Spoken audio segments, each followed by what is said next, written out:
Hello, this is Don Lewis, and welcome to our third episode. We here at Witch School are still unpacking and getting set up in our new location. What? It's a toilet skull.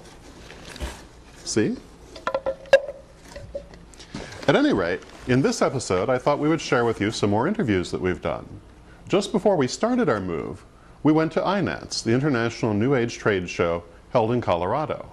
And while we were there, we were able to get some very interesting interviews. Our first interview is with two executives from Llewellyn Publishing. Everybody knows about Llewellyn, but very few people have a human face to put to the company. And we were lucky enough to speak to two of their members, and we'll bring you that interview, as well as an interview with Morning Glory and Oberon Zell. I hope you enjoy them.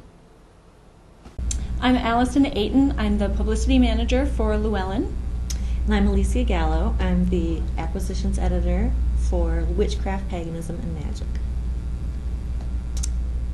We're at INATS, the International New Age Trade Show, which is held every year in Denver. And I forget how many exhibitors. I think about 600 to 1,000, I think. I'm not sure. I'd have to check my numbers on that.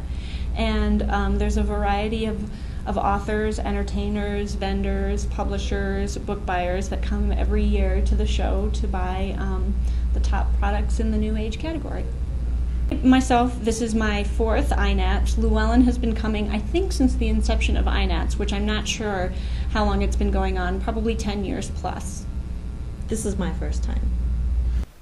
So Alison, Elysia, what do you think of INATS? Are you enjoying it? Well, it's great. Got a lot of different products here, a lot of people selling a lot of different kind of things, and people are very friendly, which is usually the case at any kind of the more pagan gatherings that I go to. I'm used to those, and it's the same friendly, laid-back vibe. There's nothing real businessy about it. And Alison, let me ask you, since you've been here for several, did you see any changes? A little bit. Traffic seems to be down a little bit, especially in the book selling market. There's been several independent bookstores that have gone under, and there's the retail market is pretty hard right now. While the economy in some places is okay, I think for niche marketers it's really tough out there. At the same time, I do see some of the stores that have been on the scene for a while get stronger every year and have new people come in and kind of rethink their mission and so forth. And the show is really important for us to have that face-to-face connection with booksellers, especially for us, booksellers and gift retailers that specialize in New Age or Wiccan, pagan, magic subjects. Sure, I can talk a little bit about the history of Llewellyn. Llewellyn is America's largest and oldest New Age publisher. It's been around since 1901 and was founded by a guy named Llewellyn George, who was an astrologer, who lived on the West Coast, I want to say Seattle, and first ran the company. He published the Sun Sign book and the Moon Sign book. The Moon Sign book was actually his first publication. And then our current owner, Carl Llewellyn Weschke, took over the company in the 60s. And under his auspices, the company has grown to publish about 100 to 120 new titles a year in a broad range of New Age subjects, but primarily Wicca, paganism, magic, astrology, tarot, and different forms of divination, and also kind of alternative health and healing, conscious living, and self-help. Carl is definitely a visionary. He really is the face and the passion behind Llewellyn, absolutely.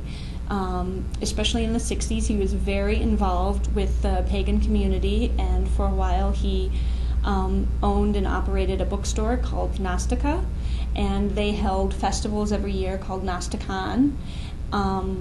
Again, that was in the 60s and 70s, were really very popular. Carl's always been really active in kind of local politics. He was a member of the ACLU for several years. And today, due to health issues, he comes into the office probably about 2 days a week. He does have limited mobility right now, but he's still very much a part of Llewellyn and is definitely, the driving force behind the vision and the subject matter and the passion of Llewellyn. So he's very much involved. We all have regular, daily, multiple email contact with him, if not in an actual face-to-face meeting. Yeah, he's always working from home. He's absolutely dedicated, reads all the manuscripts he can. He's just, a lot of times he's doing my job because he's making direct contact with authors and contracting things. And so he's still very, very much like the core of the company that we all depend on. And his wife Sandra is currently our president, and she's kind of more the chief operating officer, if you will, kind of the purse strings and the business sense. And like we say, Carl is still a grand font of knowledge and the visionary really behind Llewellyn. Yeah, and he knows everything about everything. Yeah. You can ask him anything and he'll go off for, a half an hour if you let him. And he's got a lot of great old stories about people back in the day, you know. So he's a really great person to talk with, and just in general. Absolutely. We could talk a little bit about the publication process. There are submission guidelines on Llewellyn's website, which is www.llewellyn.com, and Llewellyn is Llewellyn. A lot of people trip over this. Yeah, miss an L, which is totally understandable. 4 L's. And if you click on the bottom, there's information on our submission guidelines in different categories. And I would recommend to pagan authors out there to kind of do a little bit of research before you submit a manuscript to a publisher.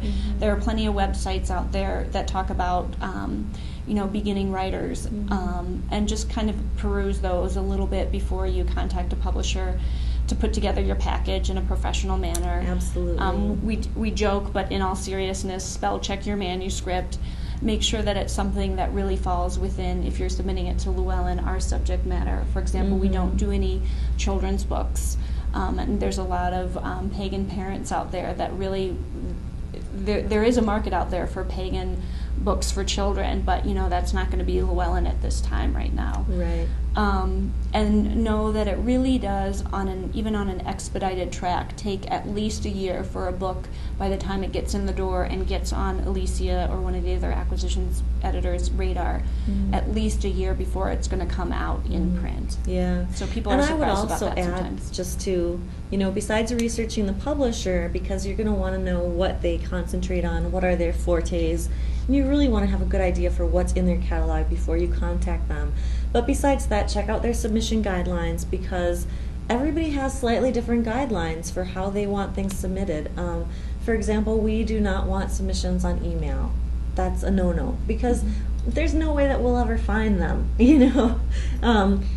I have even more in my email inbox than in my real inbox. So, and no, also it's not uncommon. A lot of pagan authors are often artists too, and while it's okay to maybe include a piece of art that's illustrative of what you're going for, know that most publishers don't necessarily always use cover art suggestions that authors provide. So just to be aware, and like I said, some of this information can be found on kind of like an Authors 101 type website for people. But if you want any materials returned, you need to include a self-addressed stamped envelope, and it's amazing the number of people who don't do that, and they call us looking for their manuscript or their materials, and sorry, so look into that kind of thing before you mail away your treasures to us. Maybe we could talk a little bit about, are there particular subjects within Wicca, paganism, and magic that are kind of popular right now? Well, popular right now, that's... Or of interest, maybe. Of interest. I think that what we're really seeing in the Wiccan pagan community is that there's too many 101 books. We're really not looking for those. We're not looking for your Book of Shadows either. So we're looking for more advanced topics. And the more people you talk with, the more times you hear that from people. So if I were a pagan author, I would be out there going to events and festivals and talking to people and finding out what they're interested in. If you have a particular subject of knowledge, then start giving workshops about it. See what the response is from people, whether they're really into it or they could live without it. I mean, you really have to do a lot of your own research in this field, but definitely has to be something that's going to be more meaningful to people who've already been practicing for several years. Thank you very much. I hope you enjoyed our interview with Alison and Elysia as much as we enjoyed doing it. Now we will bring you our interview with Morning Glory and Oberon Zell in part 2 of this program.